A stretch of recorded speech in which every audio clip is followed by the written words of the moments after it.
At this time, I'd like to welcome everyone, and I'd like to call the meeting to order. First thing on our agenda is Pledge of Allegiance. We have two students from Warfield Elementary School tonight. That's going to lead us tonight.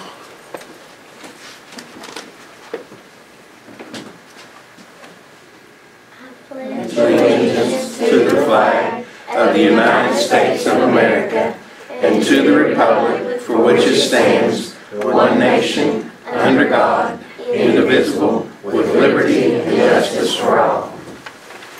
These two young students ahead.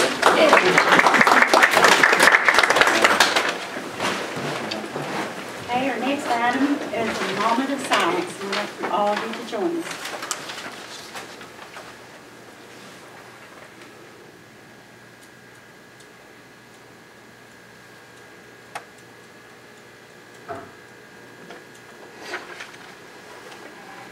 Okay, our next item is Student Spotlight.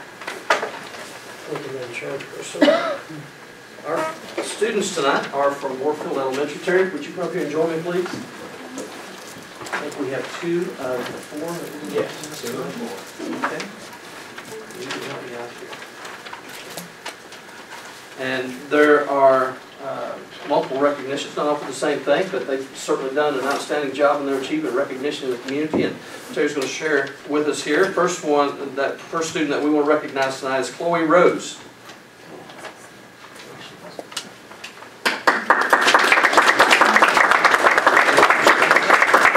Chloe, at school we require 40 accelerated reader points. That's the goal. And Chloe, instead of stopping at that goal, she has over 200 accelerated reader points, way beyond anything we expected. So that's wonderful. And now, while we've been off the last 5 days, she's read 6 more books. So wonderful, wonderful lady. This is your certificate, Martin County Schools Student Spotlight.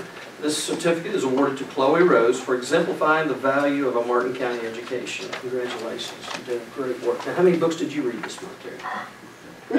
Yeah. Okay. Congratulations. Speechless. That included Chloe. Good job. Ethan Colgrove. Ethan did not make it. Ethan also has over 200 points. So those two students went far beyond what we ever expected. Wonderful students. Alana Maynard.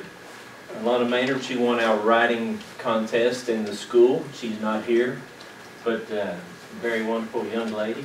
I would like for you to read what she had to write. So it was about her grandparents, and very good, very good. Very good. We'll try to figure out next time. And Samara Hughes. Samara, give her a hand.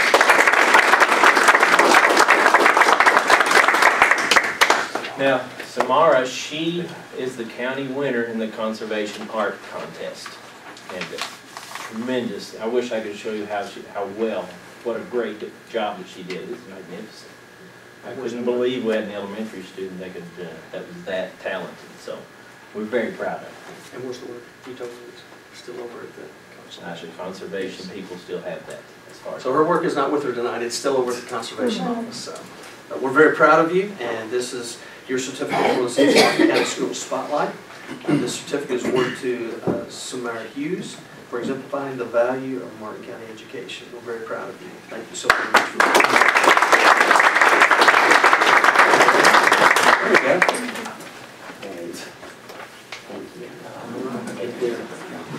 I continue to ask Terry what, his school, Warfield Elementary, of course, was recognized last fall from our school report card and the student assessment data of our K-Prep as a distinguished school. Is that right, Terry? Yes. Distinguished school. And the first question I asked him, I said, what are you doing over here? What are you doing right over here for a distinguished school?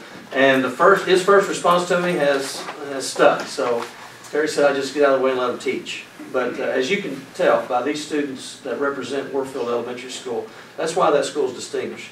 Because there's a focus and there's an expectation upon literacy skills in the reading, and it's celebrated.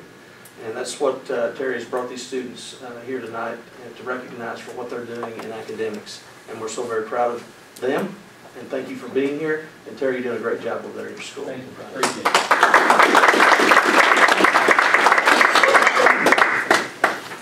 Next, we want to recognize a community partner. And tonight we have Mr. Jimmy Wright, who's the Dean of Students down at Big Sandy. Come on up, sir.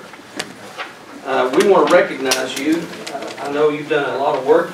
We've been on a couple of conferences together over at the high school. And tonight the board will, again, in the regular session, we'll talk about the dual credit program a little bit. But Megan came up and did a great job and on the partnership that we have. So the dual credit program with the Big Sandy, Mr. Wright's been a big part of that, and we look forward to that partnership. And I like what Megan shared a moment ago about we want our kids to be successful. And those kids who are attempting college, post-secondary, after they graduate, you know, the data doesn't look good. So we have to create a pathway of success. We do, before they even leave. And it's partnerships like with Big Sandy that help our kids to become successful. So we appreciate what you're doing, and we just want to recognize that tonight. Would you like to share a few words? I appreciate it, Alan. I'm honored to accept this award on behalf of Dr. Charles Cressman, our interim president of Big Sandy, faculty and staff. The partnerships that we have with all of our local districts, especially Martin County, is growing every day. We're excited about the future. We're excited about dual credit. We're excited about the Early College Academy. You all have some ambitious goals here and some driving students. I'm honored to accept this on behalf of Dr. Cressman. This is your Martin County Schools Community Spotlight. Certificate is awarded to Big Sandy Community and Technical College for exemplifying the value of Martin County education, and along with that, our college and career coin of passion, power, and excellence. Thank you. Once again, thank you so much. And lastly, but not least, we want to recognize a faculty member here in our district that has contributed to the dual credit significantly. So Megan, come on up. Give Megan a hand tonight. We'll talk more about our dual credit program here in a few moments, but Megan certainly has done a tremendous job over at the high school and for the district. And again, when we look at our Born Learning Academies, or we look at kindergarten students, our preschool students, first grade, third grade, we have to see a graduate. And in order to make that happen, we've got to look at the whole spectrum of K-12. And preschool and Head Start included in that. And we've got to create pathways of success. And Megan really has taken a point on this at the high school and done far above and beyond what your normal schedule in the day requires of you. And you have went above and beyond that. We appreciate what you're doing and the role that you're setting for our kids and the standards. And certainly that pathway of success for them to be successful. We appreciate it so very much. So this certificate and this coin from the Martin County Schools Staff Spotlight awarded to Megan Evans for exemplifying the value of a Martin County education. Thank you so much.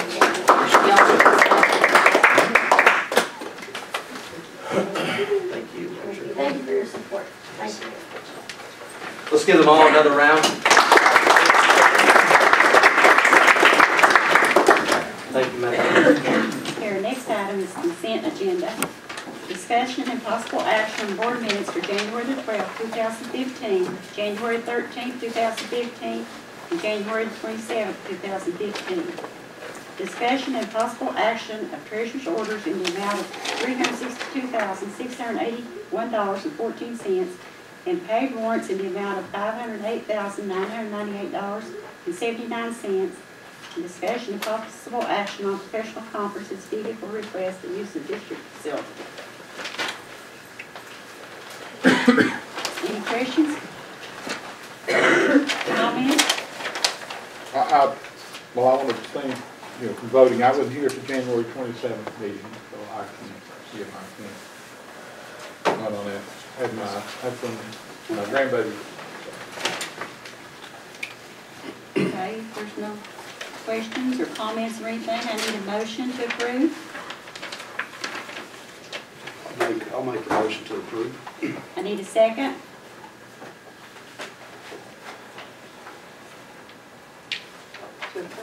Okay, we have a motion, a second. I need a vote. Yes. I'll vote present. Okay. Motion carries. 4 votes for and 1 present. The next item is discussion on superintendent matters report only. Thank you, Madam Chairman. There's one item that I do want to bring on the superintendent matters, and that is from the previous board meeting on the action by the board for payroll analysis on an employee and a compensation that the board took action on. What I need is an amount of compensation. I have provided to the board the audit that was conducted by an external auditor. Actually, it's the district accountant firm, Painesville. So I've given you that information. I just need to know how it's going to be calculated and what it's based on. That can be taken under new business, or it can be taken up as action at this point. The board would like to do that. Would you like to do that under new action, new business, or no? I would like to do it under new business at a later time when we can.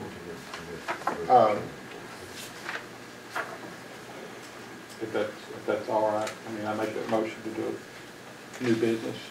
It doesn't require a motion. We can just do it under new business. Well, that's all right. I mean,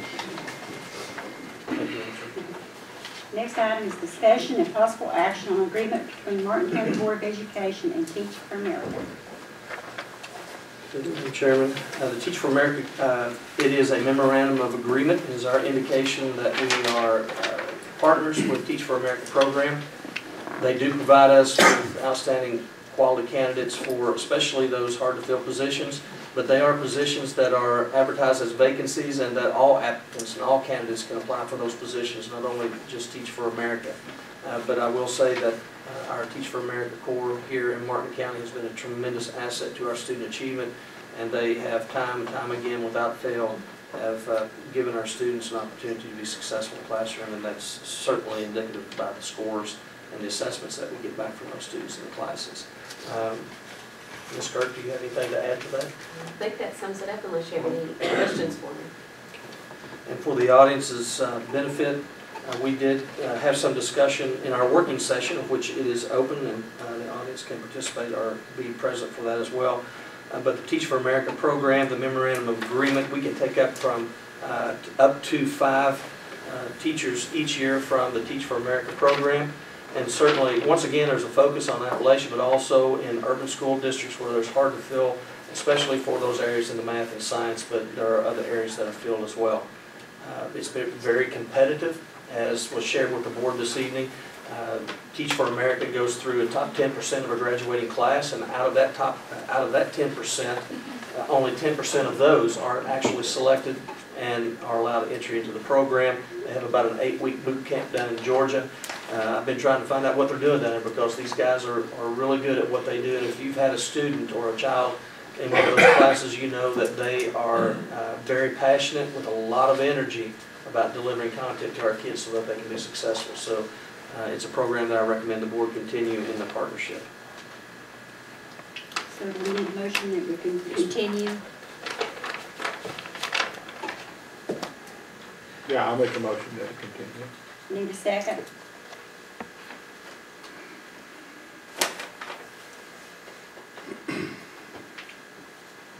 I'll second. I need a vote. Okay, motion carries.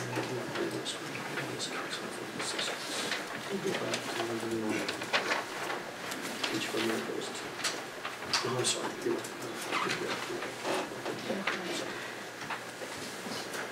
Okay, discussion and possible action on offer of assistance from TEPS in the amount of $16,281 in escrow for 3 years. Thank you, Madam Chairman. Again, Board, I recommend that we accept this offer of assistance. This is under a matching agreement. For instance, for example, the amount here is $16,281. It is a 1-to-1 match. We're able to provide our kids with the latest in the technology to enhance content delivery in their classrooms. It's a very beneficial program to our kids and to our faculty and staff. This will be escrowed back to 3 years, meaning that we have current year spending that we will reduce to zero 3 years back. This will be in this current year. It will be escrowed up to 3 years that we can use it, and we do utilize it. Does anybody have any questions or comments on it? Just an explanation for me and the public. What does the KETS stand for, please? Kentucky Education Technology. Okay. services? Yes. Okay. So it's computers. Yes, yes it Things is. of that nature. Any type of technology that we use, it could be smart boards, could be laptops, could be CPUs. Do we want the money? I'll make the motion. Okay, Take the opportunity to accept their offer. okay. Do I have a second? I'll say. Need a vote? Aye. Motion passes. Next item is discussion and possible action on the agreement with Western Kentucky University for Martin County's district to host a maximum of 2 in-band Chinese teachers for school year 2015-2016. Thank you, Madam Chairman. Again, this program is an initiative that we want to implement in our district. The Confucius Institute partnership is with Western Kentucky University. It also offers an opportunity for our kids to enroll in dual credit courses. This is also preparatory for our district and our students to be successful in the world languages that the program reviews will be picking up beginning in school year 16, or rather in 15 and 16. The offer from the partnership of Western Kentucky University is for 2 teachers. One will be at the high school and one will be at the middle school. One at the middle school will be teaching at least 2 classes per day and also be in our elementary schools. Our world language is not just for the language only, but also for the cultural awareness that we have this exchange to be a host for. I've also shared with the board estimated cost associated with the 2 teachers. There is no salary that the board is obligated to pay that is paid for out of a grant with the partnership. What the board would be obligated for, and again, this memorandum of agreement tonight is to indicate to Western Kentucky that we are interested in pursuing this partnership with them. It does not obligate the board at this point. I will come back and share with you as we update that on the cost and the agreements. But right now, the estimated costs are for the housing that the board would be responsible to support, utilities for that housing, health insurance, which is reimbursed to Western Kentucky. For a certified teacher, there is a fee for each teacher. There is an initial startup fee of $2,000, and that's just to start the program. The program is recommended by Western Kentucky for at least 2 years. What the board would be entering into is only a year at a time, however. Also, there is a fee for each teacher for visa processing at $1,200. And then recommended or optional is for the meals at $1,000 per teacher. That would be a breakfast and lunch that would be provided at the schools, and also a mentor stipend that we can assign to each teacher for $1,000. And that would be a total of the initial startup to include those costs, and for one teacher at $17,000, and for the second teacher at $13,750. These costs could go down, especially if both teachers could occupy one apartment, a 2-bedroom apartment, and those would be furnished apartments as well. Again, this does not obligate the district to enter into any contract agreement. It's only a memorandum of our agreement with Western that we're interested in pursuing this partnership, and I recommend that to the board. Does anyone have any questions or any comment on it? I'll make that motion. Oh, I'm sorry, Rob. Which I think is very beneficial, which Lisa pointed out about the world language review that we have coming up. And also that our foreign language teachers teaching Spanish is very supportive of the idea. I think go ahead and make a motion and I'll second it. Okay. Motion made. I'll second. A second, I need a vote. Aye. Motion passes. The next item is discussion and possible action on board policy 01.421, public participation in open meetings. Thank you, Madam Chairman. I have provided our current policies and also suggested protocols. In our last meeting, it was suggested that we do take a look at the practices and protocols for our board meetings, and so giving you some background information.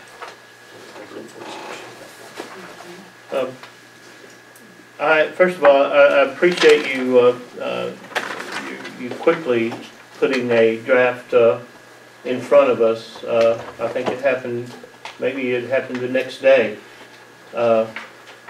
After a careful review of this draft, I felt that it did well in addressing some of the main points. For instance, people have to sign up to speak.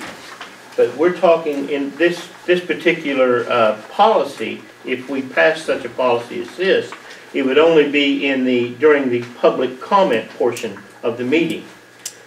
Now, what I believe would be better and would be more transparent to the public is that if anyone wanted to address an agenda item, they would also do the same thing as this entails people to do, to sign up before the meeting and to sign up on which particular agenda item they would be speaking on.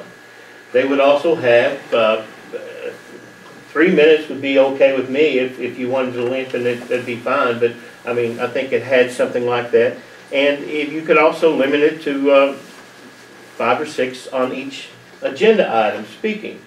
I know that a lot of items will attract no conversation from the public, employees or parents or grandparents or anyone in attendance, while others will attract some. But I think it's sort of senseless to just wait at the public comment, and people have seen their agenda item that they wanted to speak about, then they get to talk about it after it's already passed or already failed to pass. So I would like to see, you know, that public comment area still open for anyone speaking on something they want to speak on other than the agenda items, but I would like to see the public be able to speak openly for, like I say, 3 minutes or whatever the board want on each agenda item. And so your sign-up sheet would be, are you speaking on an agenda item? Yes. You put yes, then you would have a what number, agenda item number so-and-so.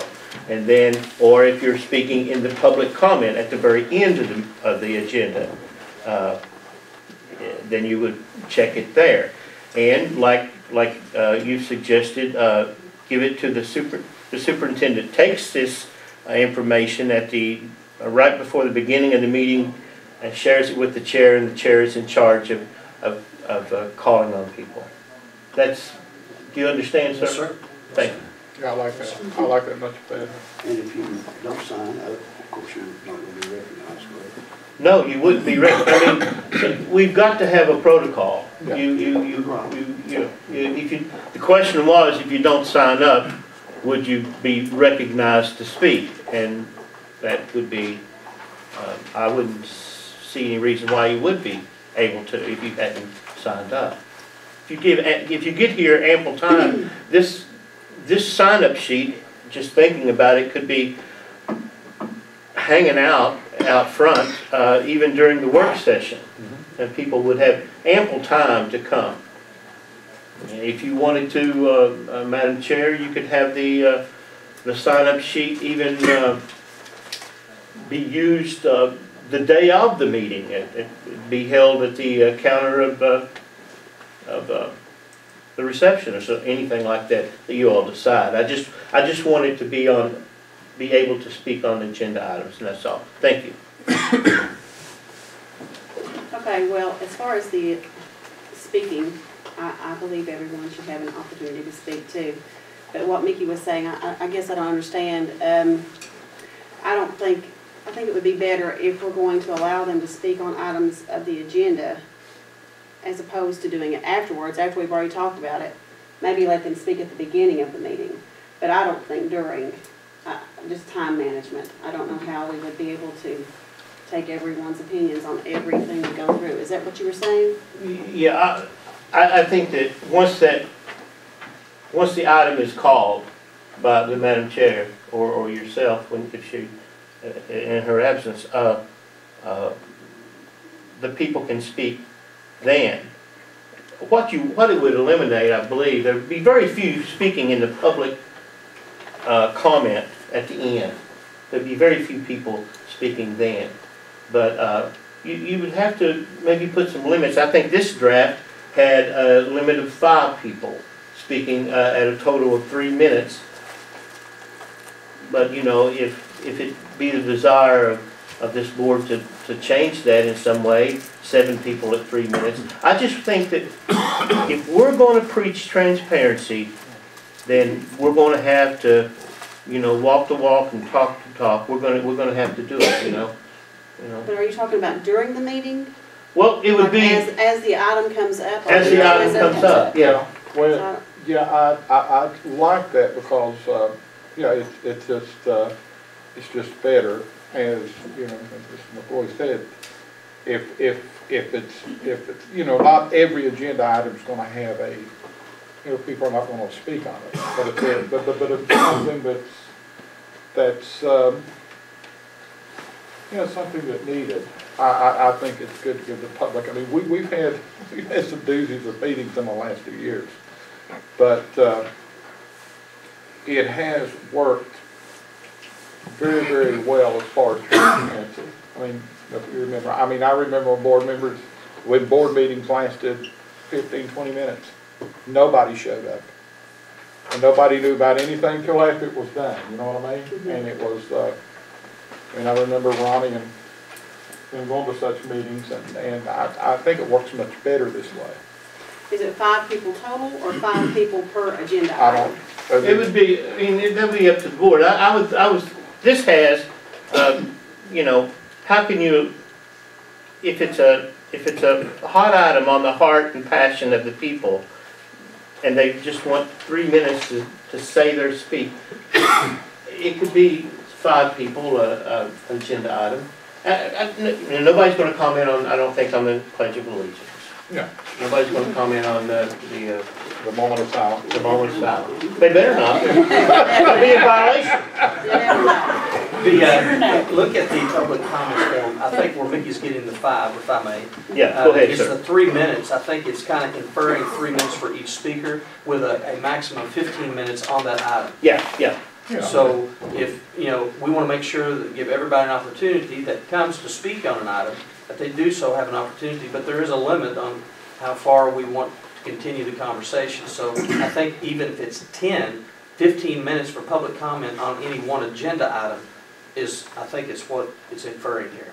If that's the way you want to go, if that's the way you Yes, want to go. or even 7 with 3 would be 21 minutes. I'd just written that on mine, but you know,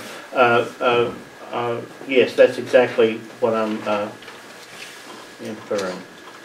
But you know, and it's not a debate period. Yeah. In fact, you know, it's for the public to give their concerns and comments. It's not in a, you know, we don't go back and forth. I mean, because we do have to conduct business. But, you know. We as a board need to refrain from, like you say, again, Yeah. This particular agenda item tonight does not require action. I think what you're suggesting yes, is the 15 minutes on each agenda item, and I think what Ms. Walker is suggesting, the thought of considering a public comment at the beginning on any agenda item, is that what you're saying? And then after that is closed, then the public comment would be closed. Right. I didn't understand what he was wanting to do. I didn't understand what he meant. I was per agenda, or if at the end, or at the beginning.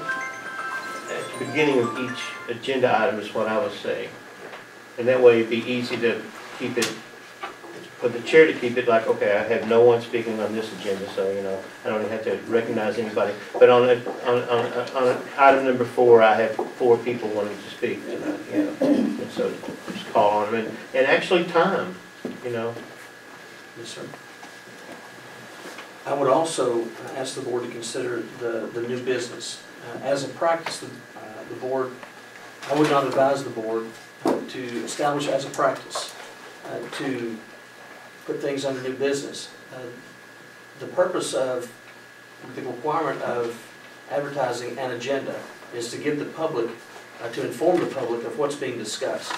So if the board establishes as a practice that each meeting that we're adding things under new business and discussing and taking action, it deprives the public That's not of their input. Yeah. So I would encourage the board, especially for those new agenda items, discussion is healthy, but I would advise the No board action. to take no action under new business unless it is an emergency. I agree with And you. that gives the public an opportunity to come out and comment on something. I So, agree. Be placed on the agenda for, if we're in agreement, for the next meeting. Right. that's correct. Yes. Before any action can be taken, it needs to be put on the agenda. Yes, ma'am. Yeah. I agree with that. So what I will go back and do is polish up the protocol and look at the policies and bring that back to the board for the next meeting, and we can determine if we want to go forward with changing the policy. The policy doesn't necessarily have to be changed. The protocol and the practice of the procedure can be adopted by the board, and that's the way it would be. So we can continue to work on this item. Thank you. One other thing, a question, sir. Since I brought that up at the last meeting, I also brought up something, and I should have talked about this, I believe. If I'm out of order, call me so. You had said something, now where's my glasses? When I need them, I don't wear them. I was talking about getting a nurse for Sheldon Clark High School, and Mr. Meadows stated we would get one set up for February, a meeting with the Martin County Health Department, and use as a working session. And I just wanted to ask you, sir, has anything transpired on that? Yes. That's in new business. Okay. Yes, and we can talk about it under the new business if you want, or Oh no, I just was. if we can take, if we can move on from this one, we'll put it under that new business for Okay. discussion. Okay. Thank you. Okay. Our next item is discussion and possible action on creating a math intervention position at Eden Elementary for school year 2015-2016. Thank you, Madam Chairperson. This is a position that would be created for at one-year intervals. This is specifically for Eden Elementary School, and it's to provide the equity that we're providing all through grants at Inez Elementary and at Warfield Elementary. We applied, all three elementaries applied for the grants. Sometimes, depending upon who is reviewing the grants, they're based on need. They're based on the data that's provided in the grant by the schools. They're reviewed and polished by not only the schools, but as a district as well. So I don't know why we did not exactly get the one at Eden. They represented their need just as clearly and evidently as Inez and Warfield. However, Inez and Warfield both received a grant that supports a teacher in their building for a math interventionist for 2 years. And what I'm asking the board and recommending is that the board would create a general fund supported allocation to Eden Elementary School for the 15 and 16 school year. And with that, just to answer the question, I would come back again this time next year and ask for another position for Eden Elementary. And that provides equity for our children in the intervention services. First of all, I congratulate Warfield and Inez on receiving the grant. Second of all, Eden is in my district, and I want equal opportunity for my kids, so I'm going to make the motion that we accept this action. Okay, we have a motion. Do we have a second? Second. I vote yes. Yes. Okay. Motion passes. Our next item is our reports, administrative staff reports. Thank you, Madam Chairperson. The first report that we have, I shared with the board that we would update any changes or deficiencies that we're meeting in our safety audit. Mr. Crum is here to represent middle school, and he's got some information that he'd just like to update the board on. Yeah, as you guys know, we had the Kentucky Center for Safe Schools come in November, and prior to that, they did conducted surveys, and on that date, they came and did interviews with some parents and our students and staff members. And overall, their assessment of our school was quite positive. They did have a couple of areas of concern, and we've done our best up to this point to improve those areas. What we've done since the report has been given to us, we revamped our school surveillance. The cameras, we had a group, I think, from Maggard's come in and put a monitor in the principal's office, which previously was in a different room, so it's kind of hard to monitor in real time. We could go to that system and kind of rewind and see what had happened after the fact, but it's much better now. He's able to see actually what's going on. They repositioned some cameras and brought a lot better clarity to what you can see with the system, and it's been a great benefit. We also, two of the areas of concern that our students had mentioned were the safety, the feelings of safety in the hallways and in the restrooms. We've tried to address those. What we've done in the hallways is post staff members at strategic locations during our classroom changes and in the morning as well throughout the school. Seems to be working really well with that. There's really no area now that we have that is not monitored within reason. And with our restrooms, we re-emphasized a couple of policies actually we had in place, but we've kind of reminded everybody of what we're doing and made some adjustments. We have posted teachers in front of the doorways of the restrooms in between class changes and have reminded the students and staff as well that no cell phones are allowed in the restrooms. Also, teachers and staff members periodically go in the restroom and look for graffiti. That was one of the things that came up. We had some issues with students writing some profane things about other students on the doorways and things like that. So we go in there and monitor that. If we see that, we tell a custodian immediately, and they go cover it up with paint. So we make sure we do that in a timely manner. So those are things that we've done. Also, we have employed a no open container policy. It's one thing that we have done that's been a bit of a change. We've adopted a very similar policy to what the high school has, and it's worked out really well. So. Thank you, Mr. Jones. The next item is Martin County Educational Association report. Thank you, Madam Chairman. I just have 2 or 3 items. First was we need to schedule a meeting. We had to cancel the meeting last week, and I need to reschedule that. And I'm curious as to what tomorrow looks like for both of you. And I understand, Gary, if that's your paper day, then we can certainly do another day. Yeah, that's my paper day. Okay, then I will send an email out, and you guys can reply all. Okay, what day is good for you next week? You know, with everything legislative going on, and I have KEA Day of Learning with the teachers and support staff from every county, with the exception of maybe one, and I'm not sure unless I look at my calendar, so I will double check. And Wednesday on is good for me. I mean, Wednesday evening, Wednesday, Thursday, Friday. Okay. I'll get with Mr. James and Mr. McCoy and my folks, and we're ready. You know, we're ready to go. And you know, everything that we do will be sent from whatever we do will be sent to your board attorney for his input, and we can take it from there. The second thing was the compensation issue for. I think you all were discussing that earlier. I take it I wasn't here, but we still believe, and if you'll check your auditor's math, he failed to provide, or he failed to adequately look and realize that she should have been paid for her lunch like every other single classified employee in this district. And that would be 30 minutes per day.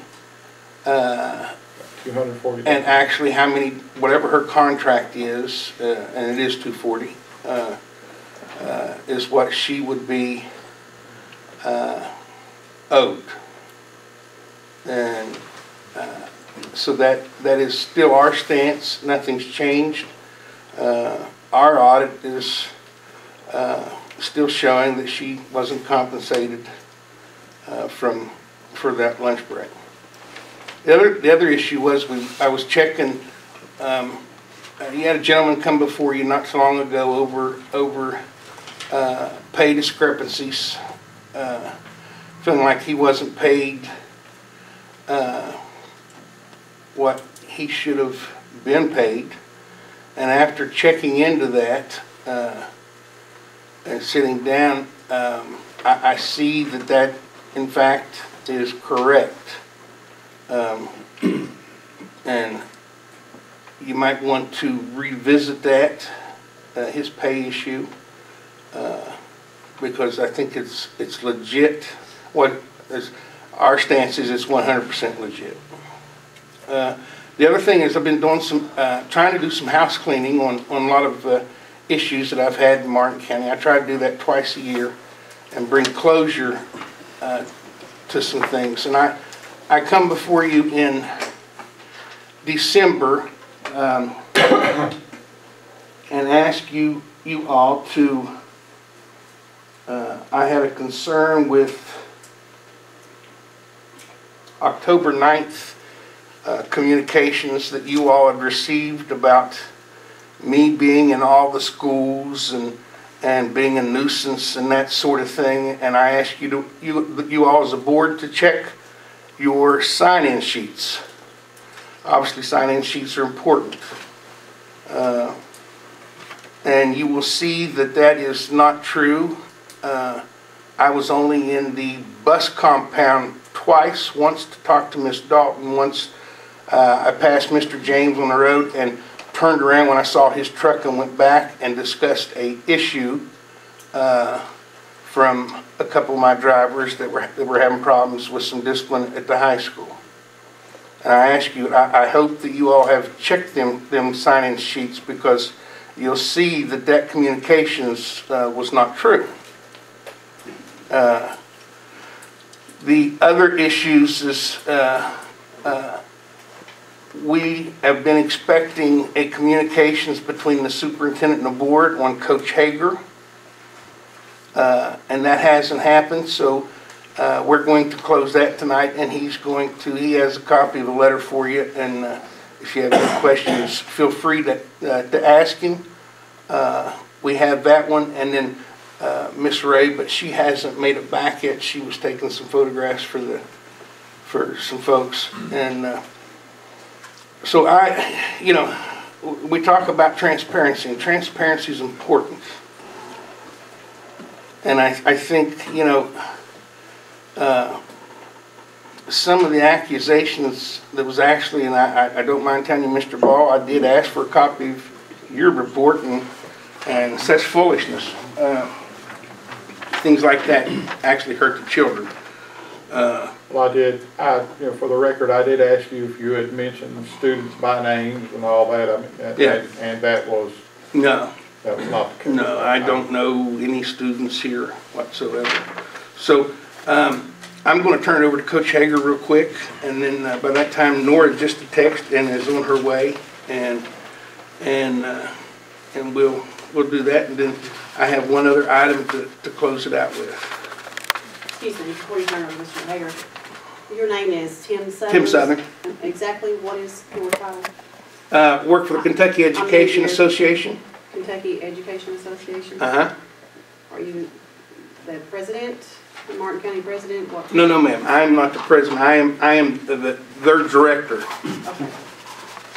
Both for your support and your certified employees for both locals. Okay. I'm new here. You're fine. When someone asks questions, that means that they're paying attention. I appreciate that. A lot of people ignore me. So, Coach? Is it okay? What I did is I typed out, I want everybody to know my situation. Back in September the 9th, I was fired and then reinstated and some things, but I didn't want to take a lot of time, so I wanted to present each board member with a copy of my side. Thank you. I typed it out. You don't have to read it now. I'll be willing to sit down and talk with you. Is the first thing.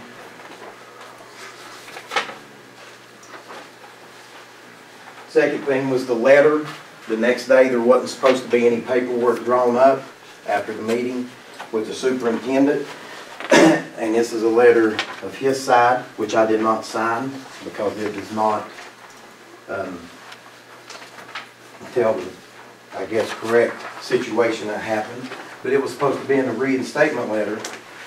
that was supposed to be presented to the board, and it never has. The only other thing I have is a meeting on December 18th that I had with one of the board members, Mr. Harvest. Do you remember that meeting? Yes. Okay. Do you remember telling me at that meeting that you and Mr. Meadows had discussed me twice? No. You don't remember telling me that?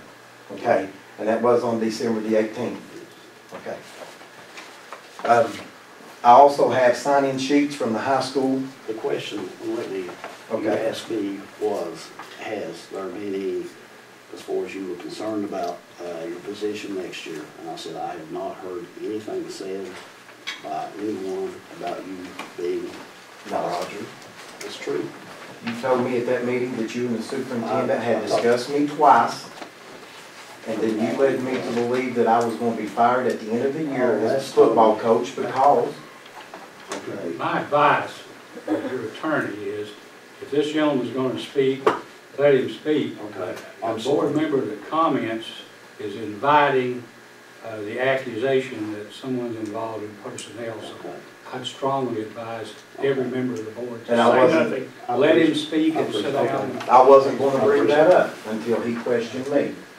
But I have sign-in sheets where he admitted to meeting me at the high school, but he never signed in those days. And I've got them if you all need to see them. Okay, can I just ask him just one question? I would recommend you not. Okay. If you want to, I can't stop you. If you want to have a personal conversation with him outside. I'd be willing to sit down with each and every one of you. I typed out the letter. I didn't want to spend a lot of time up here arguing, and you can read it at your house and feel free to call, because I've been here 20 years and never had a problem with nobody. And now that I've resigned from football, you know, I have nothing to be worried about. So I want to present my side because that's what I felt like I should do, even though I am looking. I wanted to bring that to your all's attention. Can I have them sign it? Yeah. Well, thank you, Patrick. Nora is still running late, so we're gonna pass that. But I would like to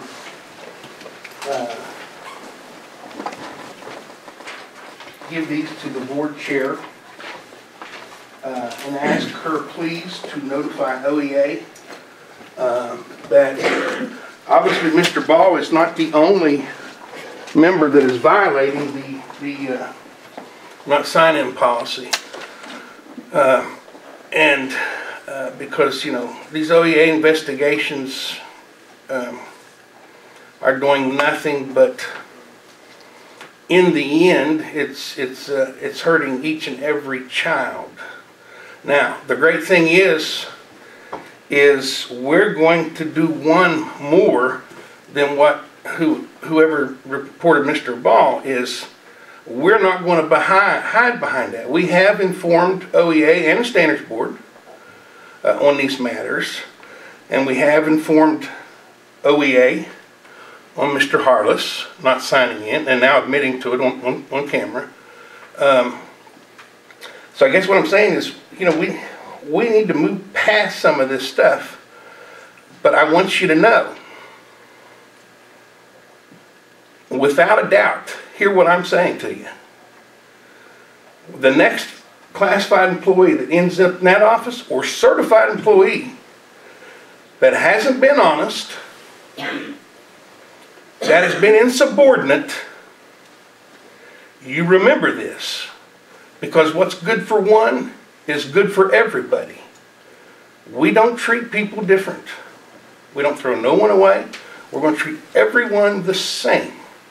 That's been the problem in Martin County so long as so many other counties actually did forget about Martin County unless they were making fun of us in a joke. You want the truth? That's the truth. You know it. Them days need to be over with. So make sure, without a doubt, that you treat my members the same way that you treat your superintendent. And that's good. Thanks. Thank you. Our next item is school reports. We have on the school reports, I'm sorry, with the administrative. Thank you, sir. mentioned at our work session, our first budget, I will bring you the balance sheet. And on this balance sheet, if you'll flip through it, has funding all the funds and the balances for the month of January. Thank you. You're welcome. I do want to bring something quickly to your attention on the first sheet at the very bottom. That's your Fund 1 balance, $518,669 for the month of January. And quickly, if you'll flip over to the next page, it's Fund 2's, and we are a negative 490,054, and I want to explain that. So if you go home and you're looking at the balances, then I want you to be aware of why that is. We do a federal cash request once a month, so we spend and then ask for reimbursement. So as you see, general fund is supporting our Fund 2, our grants. This is very quick. Martin County Board of Education Financial Report, February 2015, Board meeting, February the 9th, 2015. And as the state timelines require, it is time to estimate our ending balance for this year. And it is truly just an estimation. You know, expenditures will vary and revenues will vary.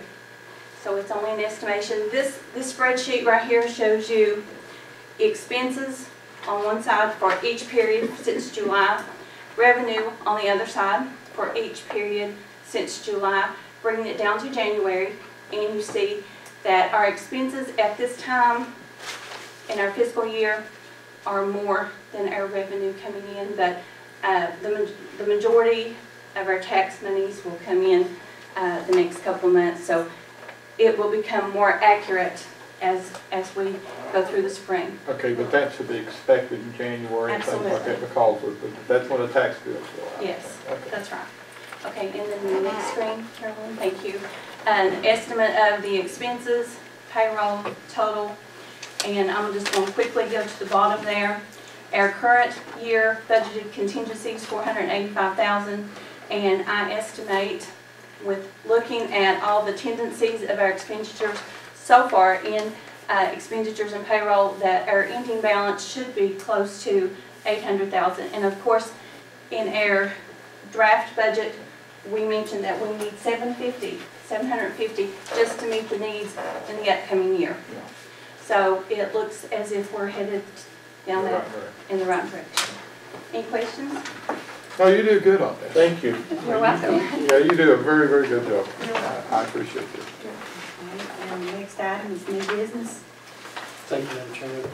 We have one item, this is on the issue of employee compensation on the audit that forwarded to the board. This is from the district accountant, Mr. Darrell Blair, that conducted an audit on the employee compensation in question.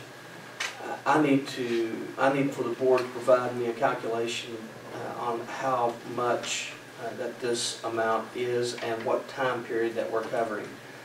As the audit shows on 2014 and 15, which is the current school year, the contracted hours are 8, and also on the 13 and 14, the contracted hours are 8. The audit reports that all of the compensation was awarded as contracted. So I just need what time period and what are we talking about on the calculations of what was or was not paid.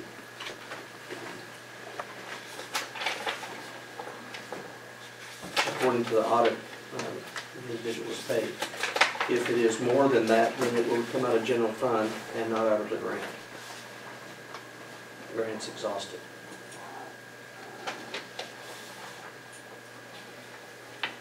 I would invite the board at this time, as I shared with you, this does not, I'm not inviting action or anything other than I just, as the board, take action in the previous board meeting to make compensation, but there was no calculation on the specifics of the time period or the amount that was to be awarded.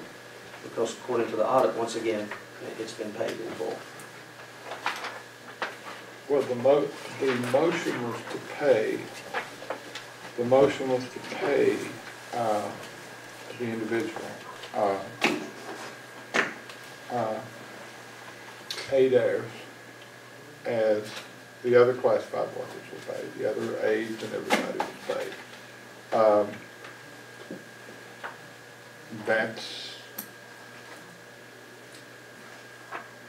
That's the way it stands. And I appreciate that. If I'm the just person- saying the audit says that she was paid $8.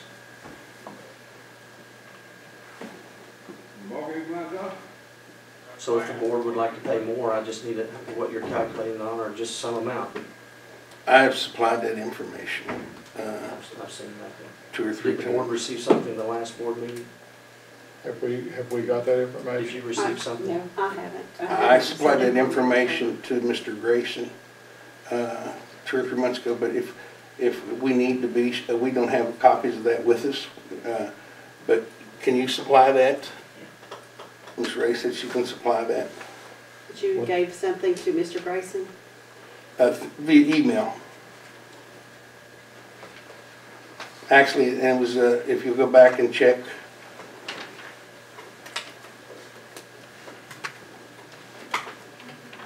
November or December recording, you'll see that we also discussed that, and that rate was in there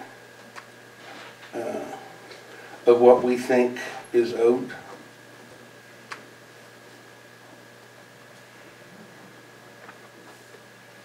It was on, I supplied each one of you a copy. Okay, but Mr. Grayson has it, correct? I mean, Well, he has an email for it, and you all were presented a copy when we talked about it, I think, the second month. I can provide that again. I mean, that's not a problem. Miss Ray said she can take care of it immediately. Well, I don't have a copy, and I don't know Yeah, if I know. Mr. McCoy has No. a copy or anything. Yeah, I understand that. okay. So would the board like to table this We action could until that is table it received? for the next meeting until we get everything. Okay, I need a motion to that effect. We table it until next meeting. I'll make a motion to table I need a second. I'll second. I need a vote. it. Aye. Okay, motion passes. Madam Chairman. The second item under new business, and I'll make my apologies to the board. It happened in this time. I forgot to talk about it in a working session, but this has to do with the planning committee that's going on this Thursday in preparation for that, and as the work continues on our site acquisition for the new high school. I spoke with our attorney today, and also we need to think about, the board needs to think about a title attorney. It's beyond my envelope, so I'm going to turn it over to Mr. Schmidt at this time, and he can share with you what the board needs to do at this point. Most times boards, members of the general public don't know what is required in order to either buy, condemn, or accept as a gift land to be used for school purposes. There are several statutes and then a long administrative regulation which require that before the board can accept title, a number of requirements must be met. That's because title to school property is in the name of the Board of Education, but the board holds it in trust for the state of Kentucky. That's why the Department of Education is required to approve acquisition of property, construction, and all of the necessary elements. And many times in getting a piece of property like for your new high school, the thought is, well, it's pretty easy because the transportation cabinet is maybe going to transfer the property to an economic development committee, and they're going to transfer it to us, or somebody's going to give us this property. In this instance, I think something like that is supposed to occur, but the problem is, and what holds up many of these projects are unforeseen issues such as the state of the title. For instance, the law requires a school board to only get fee simple title to real estate. And that means title to the surface, the coal, oil and gas, and all mineral rights. It also has certain requirements with respect to any existing easements over the property. Now, many times, you have, in eastern Kentucky, of course, coal and oil and gas have been severed from the surface. And if the transportation cabinet almost never acquires title to the mineral rights. But if the mineral rights were owned by whoever they got the title from, and that's fine. But the board needs to know that, because the Department of Education will not authorize the board to issue bids on construction or do anything else until you have acquired title to all that's necessary. For instance, I worked with Greg Dunbar, who has to approve all this at the Department of Education for a number of school boards who are in the process of construction now. And several of these projects are hung up. Floyd County being one where it was expected that the construction could be bid in September. And we're now in February, and the Department of Education says that we have to have a second special meeting of the Kentucky Department of Education, Kentucky Board of Education, to get additional approval to move forward because of issues with underlying mineral rights. So what I know, everybody I've heard, I guess, from some board members and the superintendent, we want to get moving on our school, and maybe in 6 months or less, we're ready to go. But most of the time, if a board leaves the title and some of the other issues out there till later, assuming it's okay, you're likely to get into a position where you're going to be held up. But if we get in front of it now, the odds are much better at solving any problems before the geotechnical engineers and everybody who does the core drilling. So here's what I'm suggesting to you. Before, one of the many things, and I have a copy of the regulations that I can give to all, so you can kind of see how onerous it is. The department will require a title opinion on the surface and all of the mineral rights.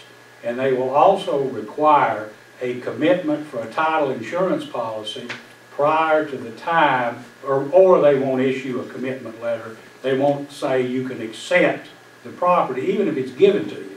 That's sometimes hard to understand, but that's the way it is. So what I would recommend that you do tonight is authorize the superintendent to obtain the services of a title attorney who can do the title work, who's properly insured, and who has a relationship with a title insurance company that can give you a commitment for a title insurance policy.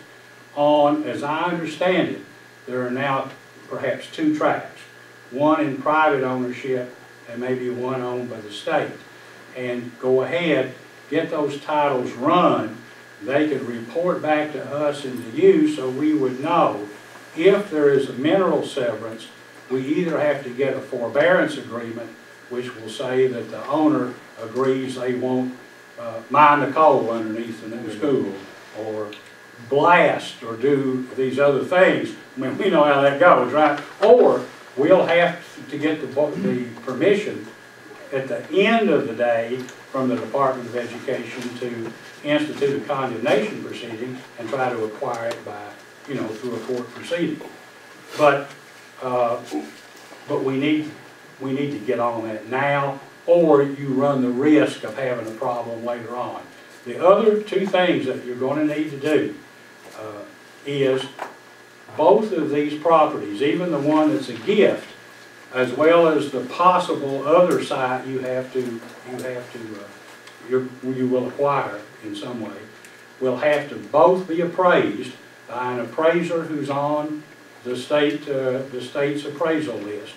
And you'll need to get the other property, the one that's in private ownership, surveyed. So you'll need to employ a surveyor, and I'm sure your architect, whenever you meet with him, he'll tell you that too. Those things can be done in relatively short order. But I think I would get the appraisals for the 2 tracks and this title work done as soon as I could, especially title work. Because if you wait very long, you may get into a court battle over here. On mineral rights, the court has a process through the Department of Revenue to get information, because there's commissioners that are appointed, and the board can't take title to property, even in condemnation, until a commissioner's award has been entered, the court has found we've met all of the regulatory requirements, and we've paid the amount of the commissioner's award in court. And in Floyd County, we have a condemnation suit against Elkhorn Coal that's been going on, but the commissioners took 90 days to ever make the award based on the information provided by the Department of Revenue. So that's why I'm saying, if we probably ought to move forward right now and get this done, so you'll have a good idea in the next 30, 45 days how much we have to do up front. And hopefully everything will work out fine and you won't have any problem. Well, what is the second tract of land, the one that's owned by private? Is it just that little small strip? I just understand that isn't there another tract, at least when I've had a couple of calls from Greg Dunbar at the Department of Education Facilities Branch, and he calls me because he knows I'm board attorney and I'm working with him on other tracts, and he says he understands, and if that's correct, I don't know, that there's another tract that he said they were unaware that we would have to acquire, but apparently that is true. Is it true? I guess still 2 tracks. One is from the Economic Development Board, and the other was in private. That's right. So there are 2 tracks. So there's a second tract in private ownership. And we'll have to get on that tract and do some surveying. And there's a statute that provides that any public body that's entitled to eminent domain, which the board is, we send a letter to the owner and tell them, look, we've got a right under this statute to come on, and we're going to be doing this testing or doing some surveying, and if we do you any harm and don't acquire the property, we'll pay you for it. But we probably need to start getting that stuff done. I heard something about a small tract of land that I don't know why the state didn't go ahead and acquire it. And it's on the front of the, actually between the road and the mountain, and it's a little old tiny, it's just a small strip. The argument that the state could buy it is that's not valid, right? I mean, eminent domain, they offer you fair market value. Don't you have to take it? Well, but they only, the state, whatever the entity is, usually can only take what it supposedly needs or reasonably needs. I don't know why they didn't take it. All I know is, Yeah. Well, we need to check it. I mean, I don't know who owns it, and it's odd that you would expect the land to be around the hillside, around back there, and it's not. It's all the way back here between the site of the school where we want to build. There's just a little old tiny place there, and then it's the road. I don't know if there's another issue or not, because Mr. Dunbar said Friday afternoon that he thought there was another tract that may be owned by the transportation cabinet that's between the highway and this tract. There probably won't be a problem getting it conveyed. If that is true and we find out about it, we'll have to do the same thing, unfortunately, on that tract that you've done on some of these others. Because in Floyd County, they had a tract that the transportation cabinet condemned a number of years ago when they built a highway. Under the law, the transportation cabinet is required to offer the property back to the property owner or the successor from whom it was obtained.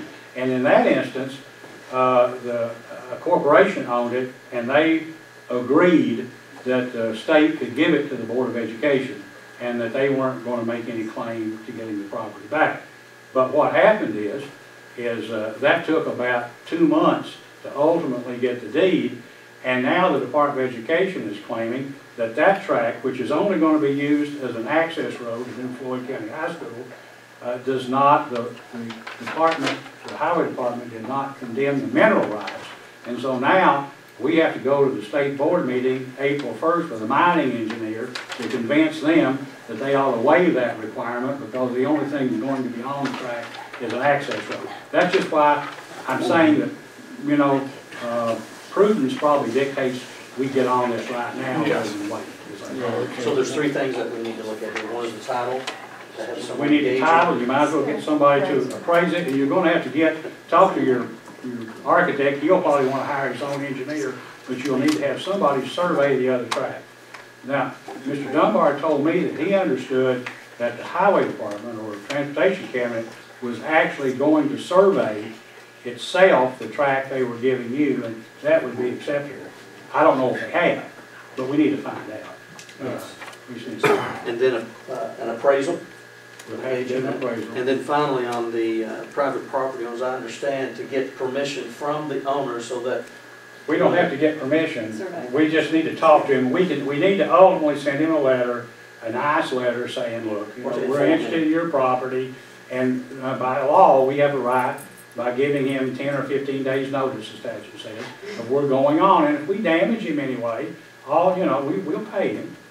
We're required to pay him, but that stops people from becoming sometimes upset or violent when people get on their property.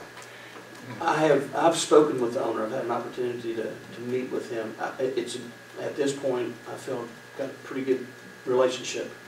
So I don't know if we have to mail it or if it has to be. Well, we probably ought to go ahead and, I mean, it's all right, I talked to him, but we ought to go ahead and send him the letter anyway, just so we got everything out. What I don't want to do, Board, is to start an adversarial relationship with the owner and say, you know, because we have eminent domain rights as a public entity, that's not the approach we're taking. We're taking an approach to where it's a community relationship that we want to support and encourage. I think we're at that point right now, so we'll do the certified mail, and I'll also contact him and let him know that this is going to happen. Whenever you get ready to select an engineer to do the survey. We have the planning meeting, the architect will be here Thursday. If you're, I don't know what your schedule is, I know it's the last moment, but if you're available, at least by phone conference maybe, that we can engage in what you can share with him. So I guess, does the board need to move on that action? I would. I mean, you could either just allow us to select somebody. There may be more, but I know of 3 law firms that do mineral title work in the Big Sandy area who also have the ability to get you title insurance. There may be more, but one is Dale Phillips, who did the work on when we got the problem with the old board office. The other is Combs and Isaacs in Prestonsburg, and then Ralph Stevens in Prestonsburg.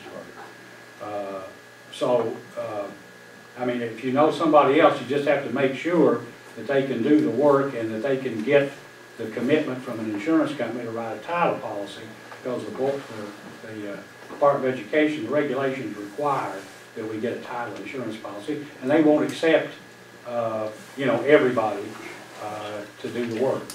That's what I thought. Could you dictate or narrate a motion, and the board chair can make a motion to take action? Sure. I mean, I would just, I don't know, you need to tell me, do you want to pick, or do you want me to recommend and get it over we can to do it the fastest? It doesn't matter. Title opinion, is that what you're talking about right now? Yeah, if we get the attorney and then get an appraiser. I mean, I would recommend Dixon Nunnery or somebody out of Prestonsburg who's on the list. He's reasonable and he's on the state's list, and he's done appraisals on school property. Could you do a ballpark for the fund obligation that we're talking about if we do have? What's it going to cost, basically? I don't know what the mineral title costs, because that has to go back at least probably the mid-1800s. Your appraisal will probably cost you $1,500, $2,000. You know. What would we do, like call around and check and see how much they would charge us? I know the Phillips that you're talking about. Yeah. You probably don't, I wouldn't hire based on price, based on the cheapest price to do something like this, because you don't always get the quality of work or get it timely. I mean, they're all going to be basically within the same ballpark. We just, I am you're comfortable with whoever you suggest, I mean, you have your knowledge of who we need. The mineral title opinion is gonna cost some money, but we gotta get it because we don't, but all this, these costs will be bonded into your project. At some point, you'll be able to get, you'll get the reimbursement from it. But I'd suggest we go ahead, I know Phillips is still the master commissioner in Johnson County for Judge Christie. He's retired, but he will do this title for us. And he could get it done faster and probably just get the nunnery out of Prestonsburg to do the appraisals on the two. And, you know, by the next board meeting in 4 to 6 weeks, you'll have all that. Hopefully, we'll have the title in less than that. And so we'll be able to talk at the next meeting about what, if anything, we need to do, you know, on a mineral rights issue. And you can also draft a letter to the property. Yeah. All right, so how do we need that? Well, I just ask the board to, if someone would adopt a motion such as a member moves the board to permit the superintendent to employ Dale Phillips, an attorney in Oil Springs, Kentucky, to do the mineral and surface title search on property to be acquired by the board for the new Martin County High School, and Dixon Nunnery to do appraisals on those tracks. That would be sufficient. I don't remember anything you said, but I mean. If it's written down, I make the motion. Already got a motion? I made the motion. Need a second? I'll second. Oh, he said Ms. it. Walker made the motion, and Mr. Ball second. And now I need a vote. Aye. Aye. Motion passes. We trust you And now. just to clarify, Carolyn will go back, on the minute, or rather on the recording to make sure we get a. We don't trust a lot of people, so but we trust you. Trust but verify. It only goes so far. Is it okay to approve, Madam Chair? I just have some more information for the board. I'm not sure if the new members have seen this or not, but on the actual job descriptions that was mentioned the last time, and I brought up the salary schedules to the board, and I have those. Thank you. That you may review. And I also have a copy that I obtained from Mr. Mason as well, as the salary that he was paid back in 11 and 12. And I do remind the board of my education, that I do have a Bachelor of Science degree from Murray State, as well as APA certification and a network certification from Pell University. Make sure Carolyn gets a copy. Sure, no problem.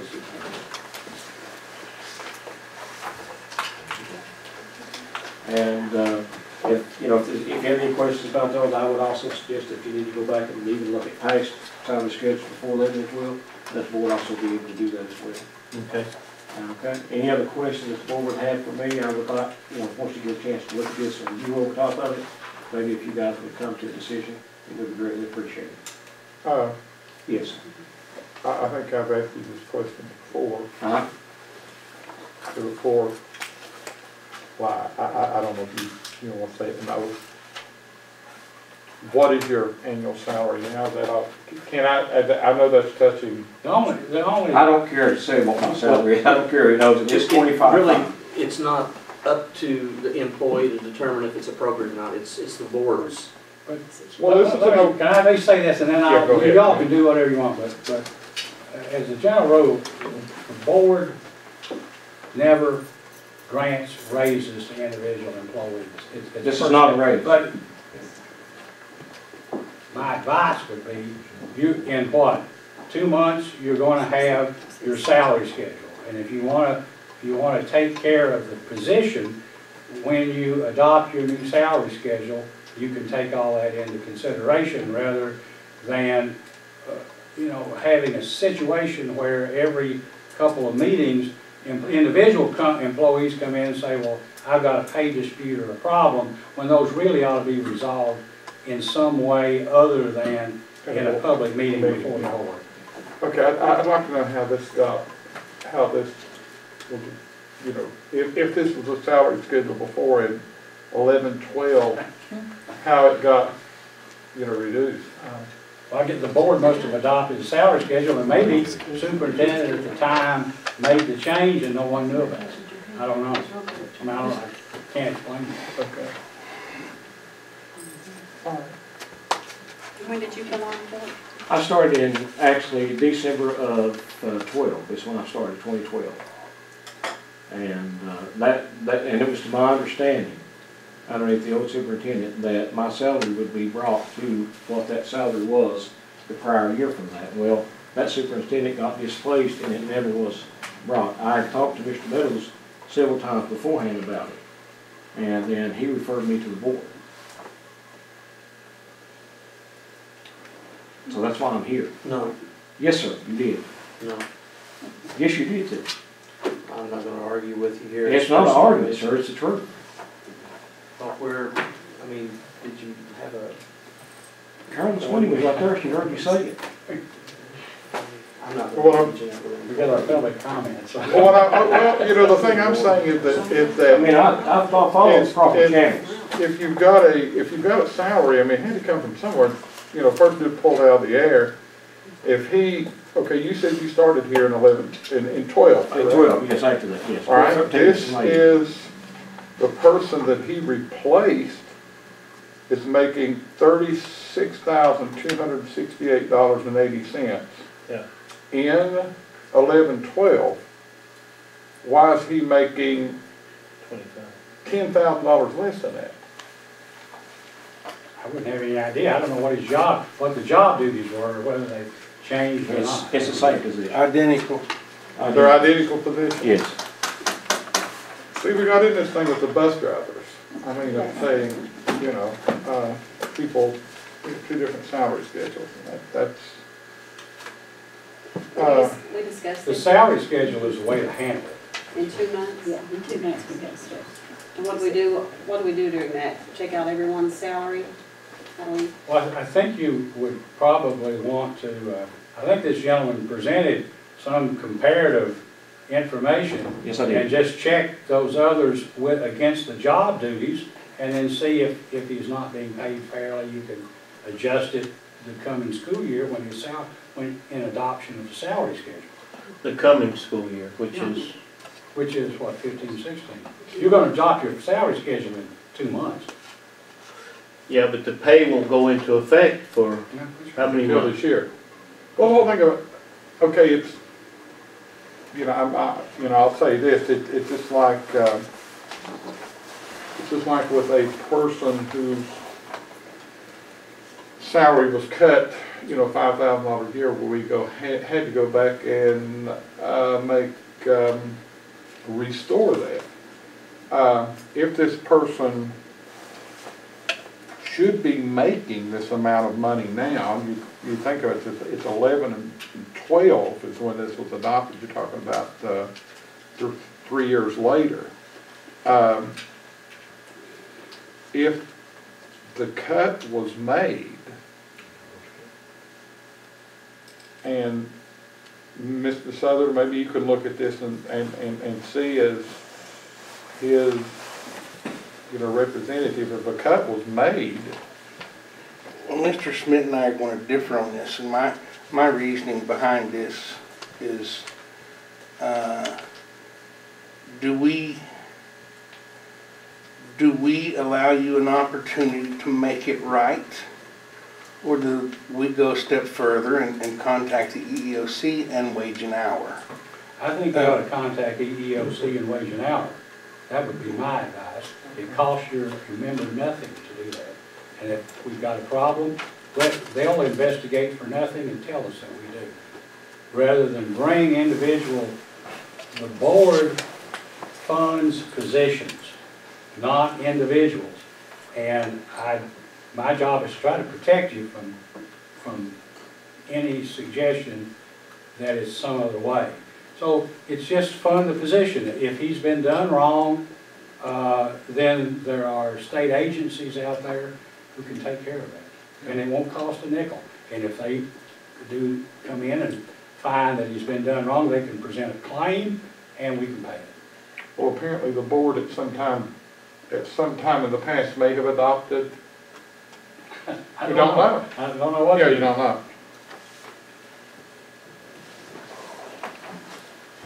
Okay. Okay, so, Sort of like sending that letter that he was talking about. We just kind of think it'd be kind of good faith effort on the board's side if they go ahead and take this before we have to do that. You know, wage and hours is not a nice thing, but that's our avenue. But I think if you look, actually, you just said it on camera, of the difference. You see that. I don't know why you would need wage and hour or anyone else. You see that. It's there. I don't think the question here is of back pay or illegal cuts or two salaries. I think what the employees petitioning the board to do is to provide an increase in the salary schedule today. No, I'm just asking the board to match it, is all I'm asking. I'm sorry? I'm just asking to match it, Mr. Mayor. To what? To match. match what it Well, was. Yeah, right, that's all I'm you're asking asking for. the board to provide an increase in your salary. I'm asking for to make the salary schedule what it was, yes. I'm asking. But you've signed how many contracts since you've been here? Well, sir, this was How many contracts since you've been here? This is my second one at this Okay, did you position, sign the contract knowing what you were making each year? but I didn't know it was paying me. That You was, didn't know what you were getting paid? I knew what I was getting paid, I didn't know what the actual position was being paid. I was told that I was supposed to receive that, and I never did. All I'm saying is that, did you know when you entered your contract on July 1, 2013 and That's when I was 2014? negotiating and talking with you, and that's when Did you know how much you were making for that compensation? No, I didn't know what I was gonna make until after I signed it, and see what I was gonna make. You don't know what the salary schedule was? No, not then, I did, no. The salary schedule was approved in June 2013. No, I had no clue as to what that salary schedule What was. about 2014? Was it on your contract that you signed how much that you made per year? That's when I was in discussion with you. Was it on the contract that Yes, you yes, it signed? was, yes, it was. That you were aware of what you made? Yes, I was aware then of what I made, that's why I said, Are I you didn't being realize what paid, this are you being paid per that contract? Right now, I am, yes. So the question that you, before the board, is to increase your I'm salary. asking them to take it back to what it was, yes. Okay. So, board, I would say that there are differences in the previous position, and what we have here is a unique situation of where it's a one deep salary schedule. I believe there may have been two in it at one point, but there's one person in that lane on the salary schedule. So there are differences in the amount of experience, the amount of education, and the amount of time that the person is in that position. So I could bring that to the board, and certainly the board can make that decision at that time. No, I had more education than my predecessor. That's what I'm Those saying. issues, look, I don't care, maybe nobody asked, so I shouldn't say that. But issues about experience, and experience factor as they play into the salary schedule, the board adopts the salary schedule, but the superintendent makes those decisions. That's all I'm saying. And that's all I'm asking the board to do is go back You and can do, you look. can do whatever you want with the salary schedule, but he has to implement, superintendent implements the schedule. Well, see, that's what I'd like to find out, how this was changed. How this was changed to over $10,000 less. Right, that was my question. I'll have to look at it, Gary. It might be the number of days on the contract. I don't know. What, the 240-day contract? Right, I'm at 210 right now. Okay. But this was changed in December of 2000. Yes, it was changed then, and I was under the impression that I would be compensated for that the next following year. But administration changed, and I never was So compensated. the difference is the number of days? No. So did the change happen because of a 210 and 240? That's a 30-day difference. That's a big change. I don't think it's $10,000 worth of. 30 days is a lot of money. I'll do that. So, Ms. Walker, did you have a question? No, but who was on this board at 2012, December? No one remembers? What you have to do, Polly, would be to take the salary schedules back 4 or 5 years, and then look at the job duties and the contracts of this gentleman and who had it before, so you can compare the number of days they worked, the duties associated with the positions, and that way you'd at least, you can have the facts, or whatever facts would be shown by records. Yeah, that's all I'm asking the board to do, is to go out and then look and see for yourself. That's all I'm asking. And then adjust it accordingly. That's all I'm asking. So we do that in 2 months, right? You can just adopt a new salary schedule for the coming school year. Well, I want to tell you something, buddy. I'd like to do it right now, because I think it's wrong. Yeah, I do. I think it's wrong, but, you know, whether I can or not, and that's just my opinion, and, you know, it's a dirty deal when somebody comes on board and is paid $10,000 less than his predecessor, and he's got as much or more education. You do the same job, and I don't feel good about it, and I don't feel good about not saying something to you right now.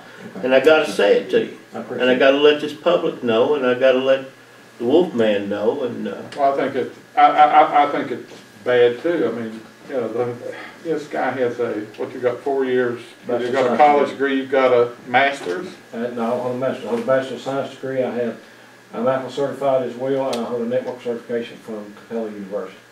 For $25,000 a year? Yes, sir.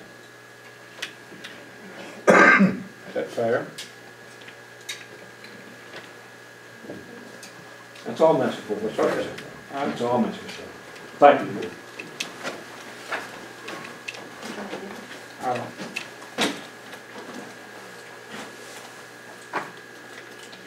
Like.